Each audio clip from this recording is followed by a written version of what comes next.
Traoré's food sovereignty. Ibrahim Traoré stood in the sun-baked fields, feeling the weight of 100 years pressing on his shoulders.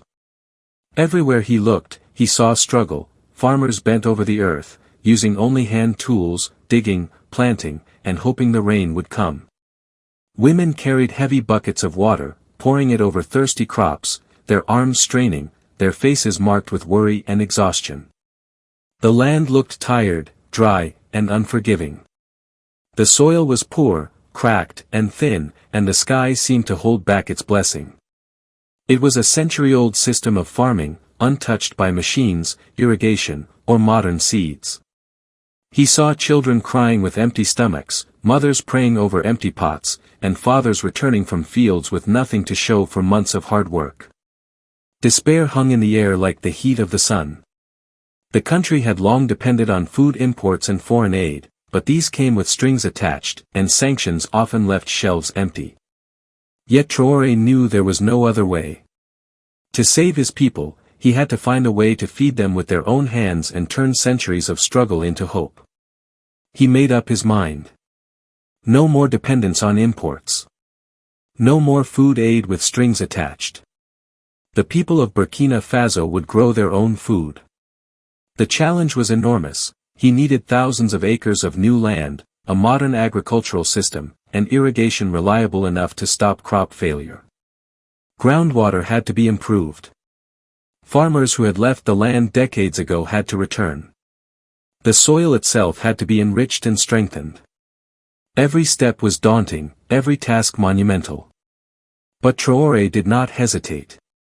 This was more than farming, it was a vision in action, wisdom applied with courage. He saw clearly the struggle, but he also saw the solution. Step by step, acre by acre, system by system, he began to build a future where the country could feed itself, where hunger would no longer define generations, and where the land would once again be alive. The giant task was before him, but so was his determination. Burkina Faso would rise. By 2025, Burkina Faso reached a major milestone. It produced around 6 million tons of cereals, enough to feed 23 million people. This was no accident. It reflected the bold vision and determined efforts of Traoré to achieve food sovereignty. For decades, Burkina Faso had relied heavily on imports and foreign aid, leaving it vulnerable to sanctions, price shocks, and external pressures. Traoré knew that true independence begins with feeding the people from their own land. His policies encouraged farmers to return to the fields, modernized agricultural methods, and introduced better seeds, improved irrigation systems, and soil management practices. Staple crops such as millet, sorghum, maize, and rice flourished. At the same time, the growth of cash crops like cotton and sesame strengthened the rural economy, providing income for farmers and reducing reliance on external markets. The recent opening of fruit processing facilities further encouraged the cultivation of pineapple, mango, banana, and citrus fruits, tomatoes adding value to produce and boosting farmers' income. Traoré did not stop there.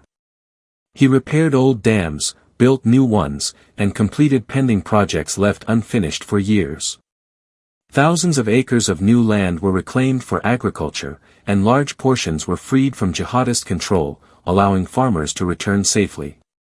He oversaw new canal networks, repaired the old ones, and expanded irrigation systems to carry water across the fields. Bunds were constructed to hold rainwater, replenishing groundwater and ensuring crops could survive dry seasons. To modernize agriculture further, he purchased thousands of tractors, plows, pumps, harvesters, high-yield seeds, and fertilizers. He personally met village heads, monitored progress, and inspired communities to work together. Electricity reached the fields, allowing modern equipment to be used even in remote areas. Traoré's vision went beyond infrastructure, it was a statement of leadership and love for the people. By combining courage, strategy, and personal involvement, he created a model of food sovereignty that could inspire the whole of Africa. Traoré showed that feeding a nation is possible when a leader loves the poor, invests in the land, and takes bold action. Burkina Faso became proof that hunger is not inevitable. Vision, determination, and dedication can transform centuries-old struggles into hope, abundance, and self-reliance. His work inspired farmers, villages, and the entire nation to believe in their land, their hands, and their ability to feed themselves.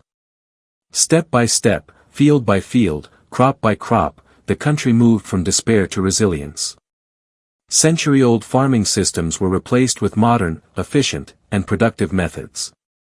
Communities once abandoned returned to their lands, bringing life and energy back to the soil. Traoré's efforts are not just about numbers, they are about people. Each acre reclaimed, each dam repaired, each seed sown, represented hope for families who had waited generations for relief. The young captain's courage showed that Africa can feed itself if leaders have vision and hearts devoted to the people. In every harvest, in every thriving field, Burkina Faso witnessed a revolution in agriculture, a blueprint for the continent. Hunger no longer defined the nation, food sovereignty had become real. Traoré's legacy is one of action, love, and resilience, a shining example for Africa that no challenge is too big when willpower meets wisdom.